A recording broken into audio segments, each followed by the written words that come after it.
Pour yourself a cold one. Let's strike 'em, huh? And listen to Russ Tucker break down the top college prospects on another tasty edition of The College Draft. Yeah, it's Daddy Soda time here on the College Draft Podcast, presented, of course, by DraftKings. I'm Ross Tucker, former NFL offensive lineman, 5 teams, 7 years, a bunch of podcasts. Already did a Power Rankings Tuesday where I talked about every NFL team in the NFL, which makes sense since I said they're an NFL team, in less than 30 minutes and told you exactly where your team stacks up.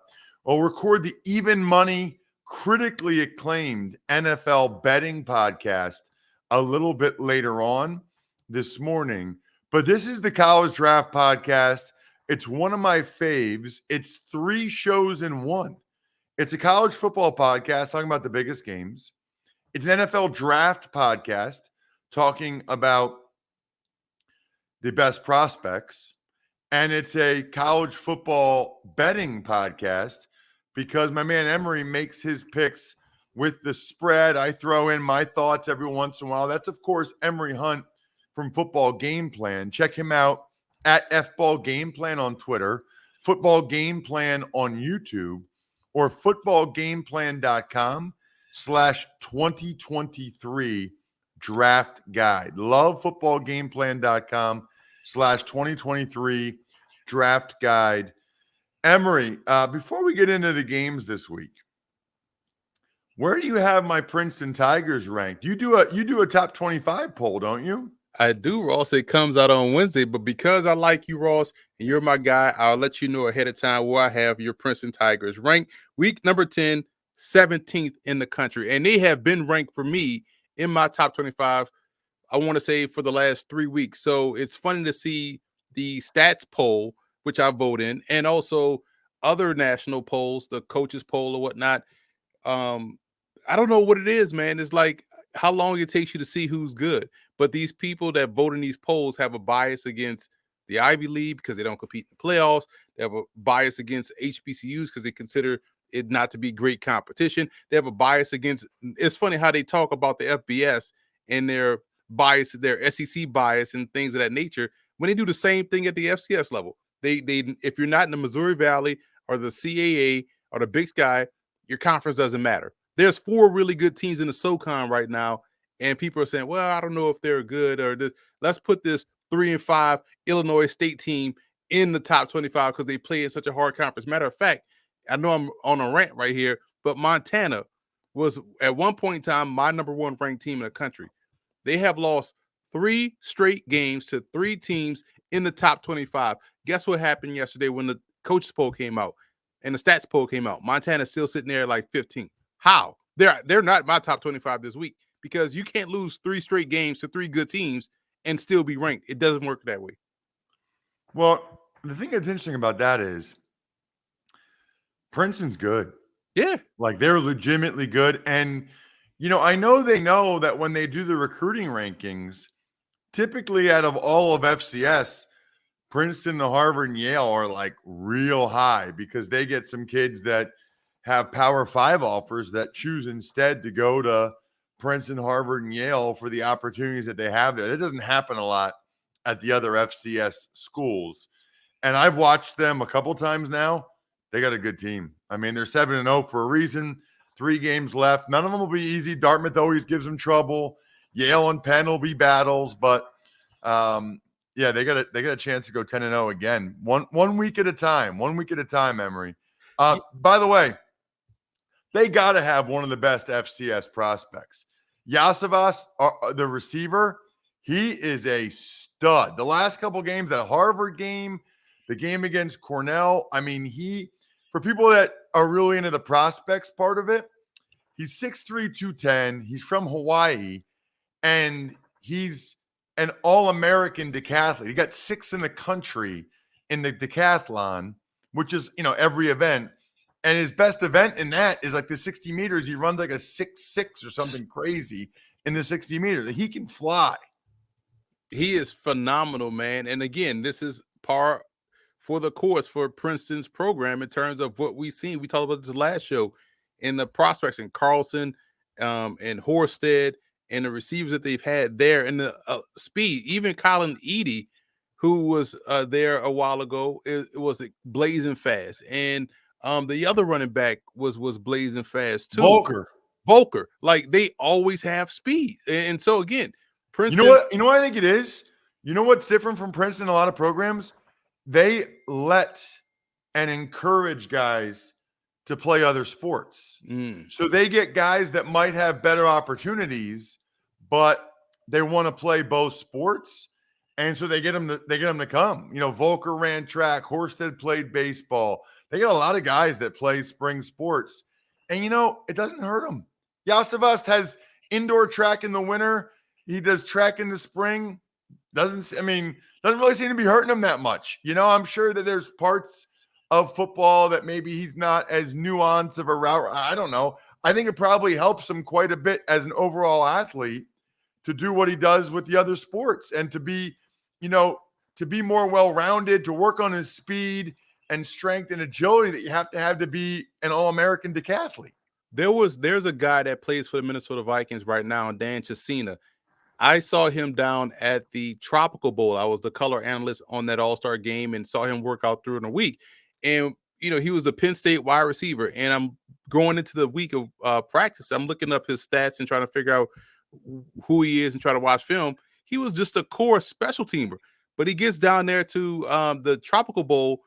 Bro, they could not catch him. And in the game, Joe Flacco's brother, Tom Flacco, throws like 3 touchdown passes, all streaks, takeoff routes to Chesina because he has ridiculous track speed. He ends up getting drafted by the Minnesota Vikings and is still on the team today as a core special teamer. But that's the type of stuff you see when you have, he may not have been as productive at Penn State, but we can't pass up on the athleticism, the speed, the explosiveness, his core special teams play. We're going to find a way to make a way for him to work in our organization. Asavas is the same way. LSU, Bama, Emory. No segue needed. LSU getting 13.5 points. Let's talk about their quarterback, Jaden Daniels.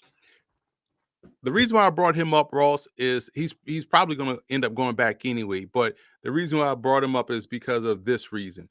When people evaluate the quarterback position, I feel like they tend to look at things from a superficial perspective, and they're going to always end up getting the position wrong 9 times out of 10 because of things that they overvalue and things that they undervalue. When you watch Jaden Daniels play, you clearly see the Jalen Hurts in him. You clearly see that level of, I don't know what the score of the game is because this dude just looks the same way. He's always got a positive, upbeat attitude. Things are not going well early on, but somehow, some way, LSU was in the game.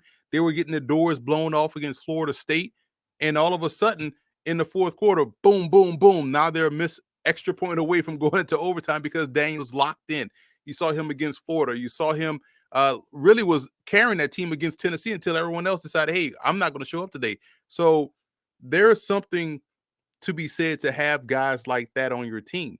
Whether you think he's a starter or a QB2, you want someone on the team like a Jaden Daniels. And how LSU is winning, they're winning with his athleticism. They're winning with his ability to hit the right throws when they need him to make the throws. And you like someone that's unflappable versus pressure.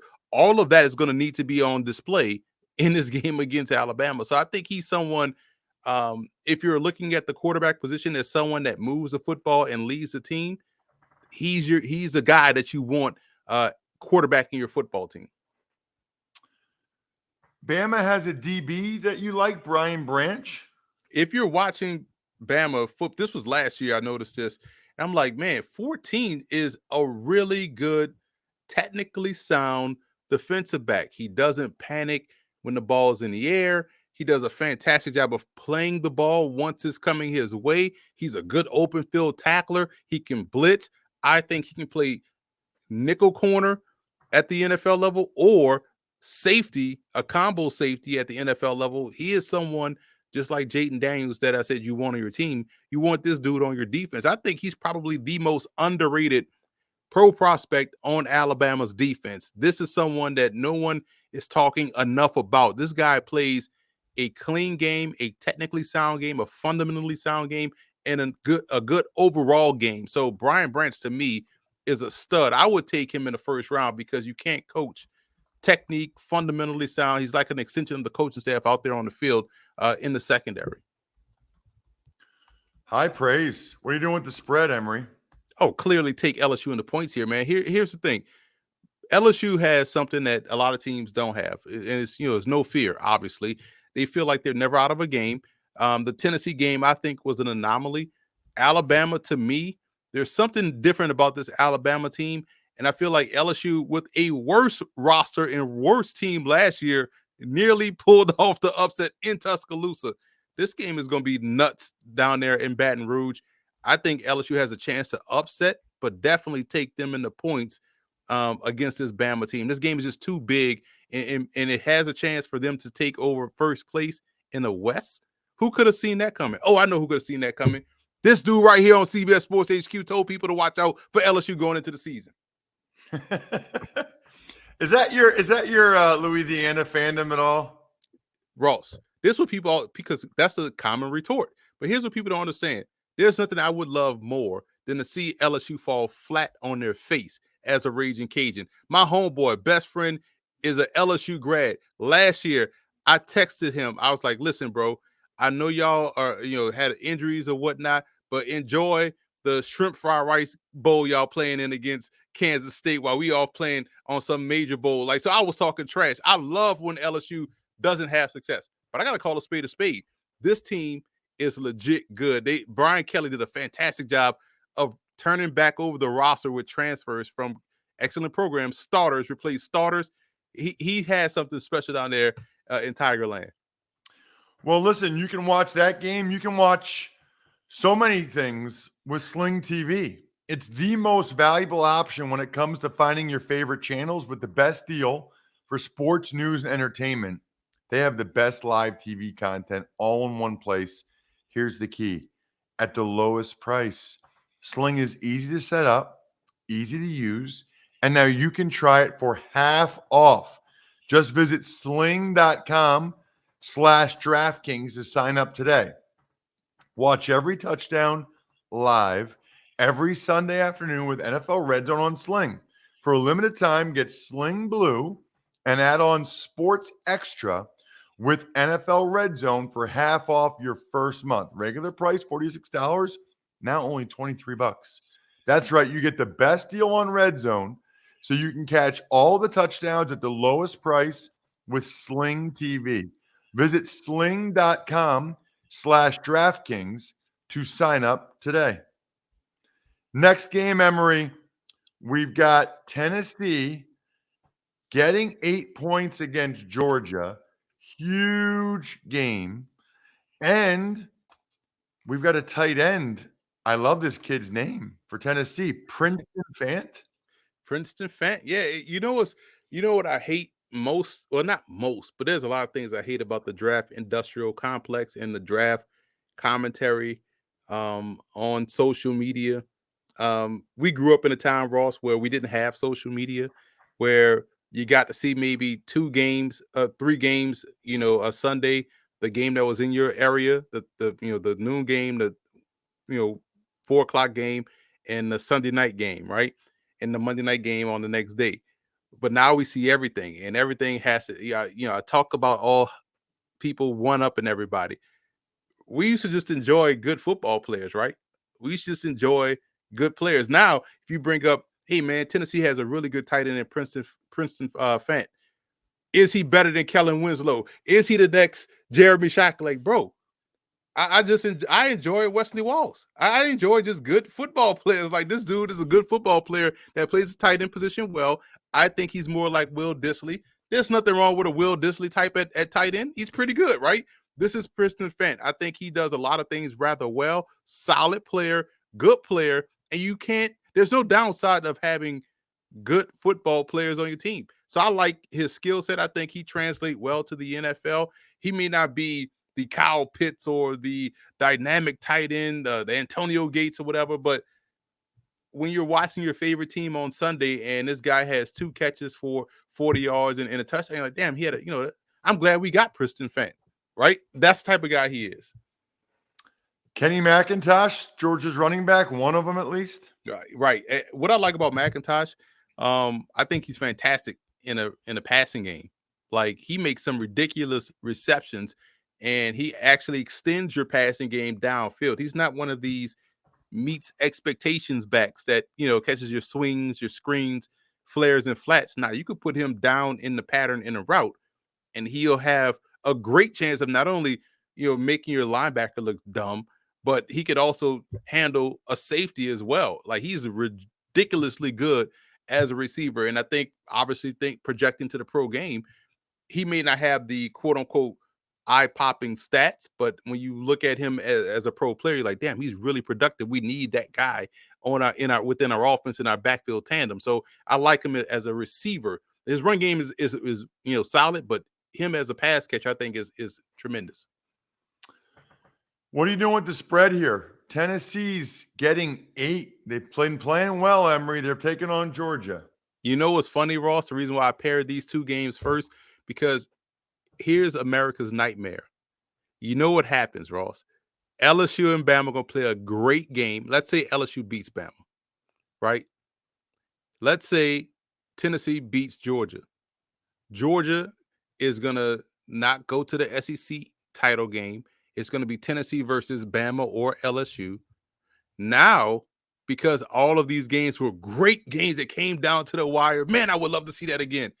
We can get 3 SEC teams in the playoff. That's going to happen, right? So with that being the backdrop, I'm going Tennessee plus the points here.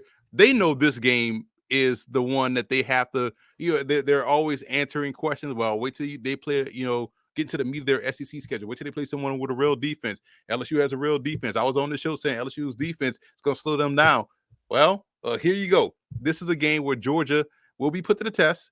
I say this one will be a lot closer than 8 points. No way. And this is like a 3-point game. And I may even sprinkle some on the money line for the Tennessee upset. So I would say take Tennessee in the points. Love it. What about Tulsa laying 7.5? Or no, I'm sorry, Tulane. Wow, that doesn't happen very often that 2 teams are playing against each other. They have the same exact first 3 letters. Tulane and Tulsa. Tulane's having a good year. They're laying 7.5, and they got a O-lineman.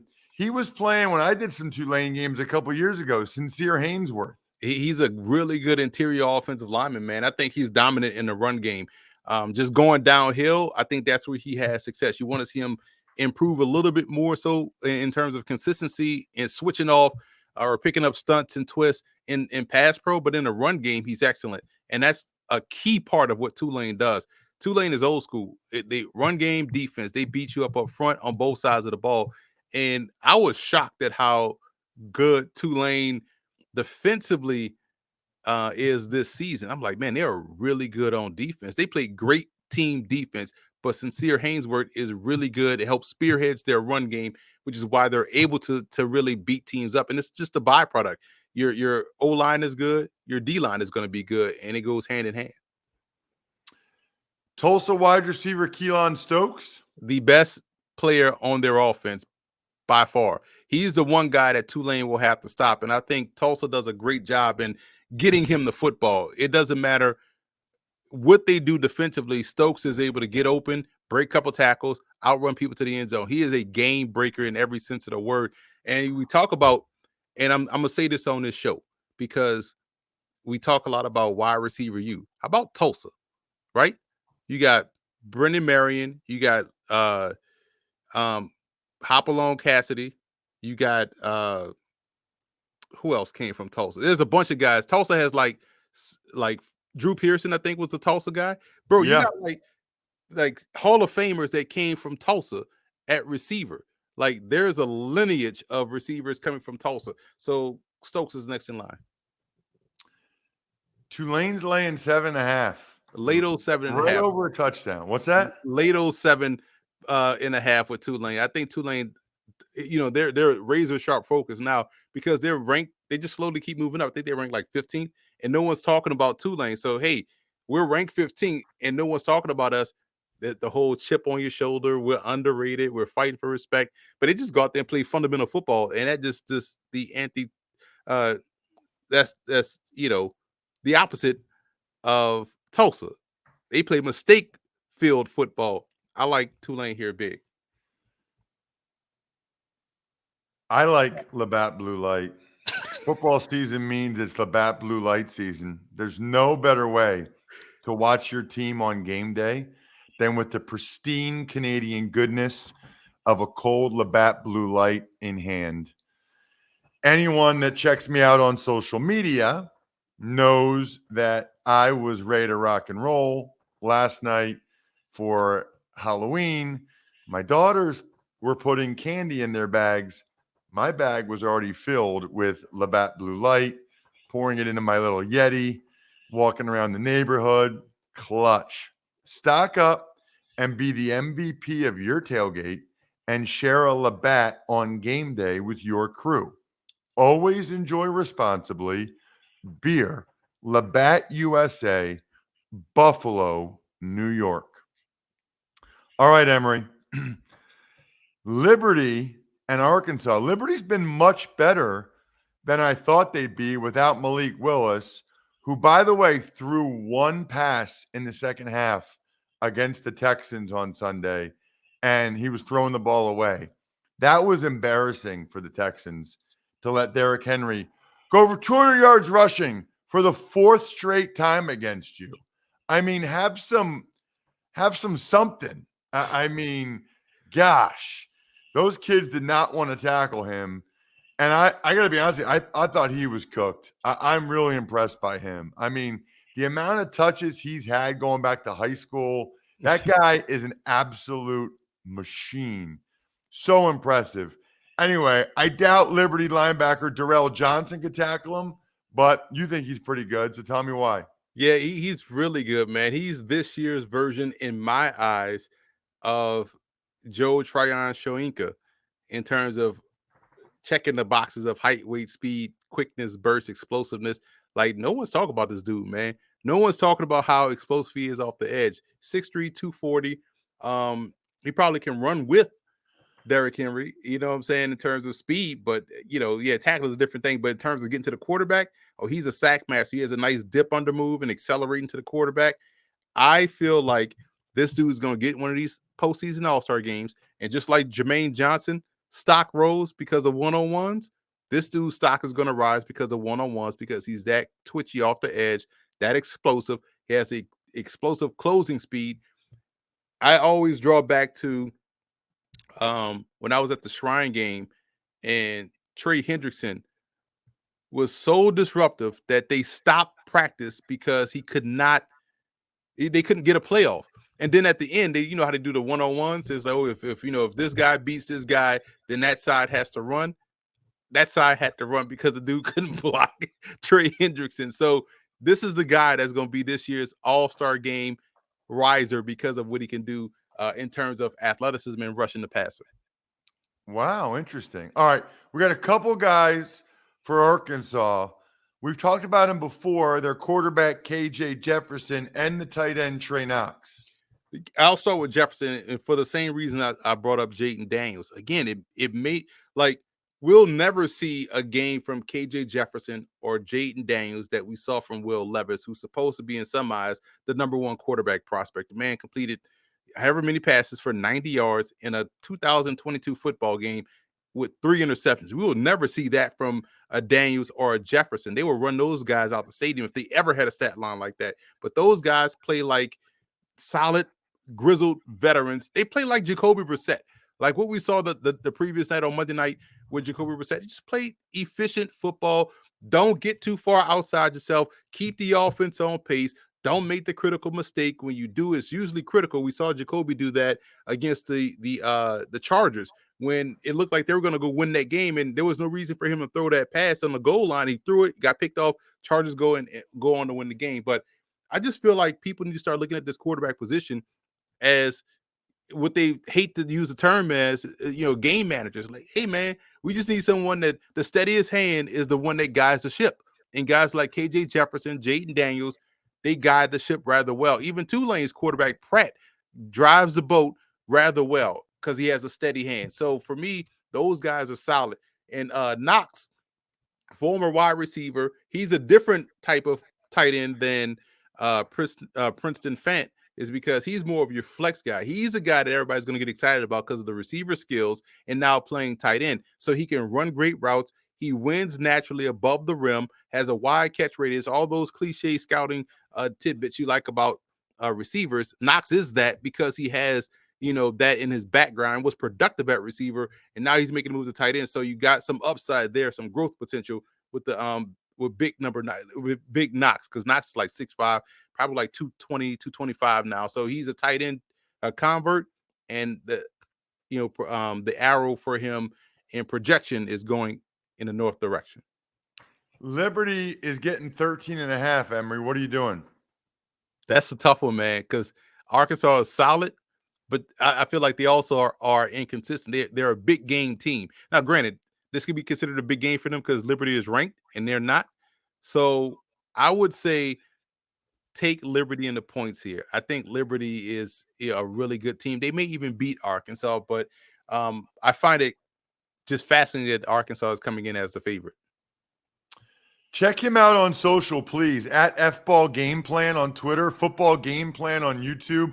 We love when you spread the word about the show to other people. The 5-star rating on Spotify or Apple Podcasts or whoever really helps. You can check out this show on YouTube, youtube.com/Ross Tucker NFL, or see the clips of the other shows that we have as part of the network.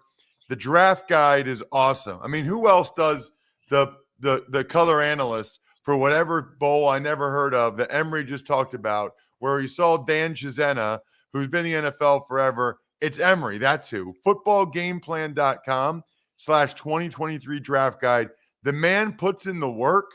You should be rewarded by getting a chance to read all the work he puts in. I'm at Ross Tucker NFL. We're at Ross Tucker Pod. Please follow along so you don't miss anything. I think we're done here. Thanks for listening to the College Draft Podcast. Make sure to also subscribe to the Ross Tucker Football Podcast, Fantasy Feast, Even Money, and The Business of Sports. All available at Apple Podcasts, rosstucker.com, or wherever podcasts can be found.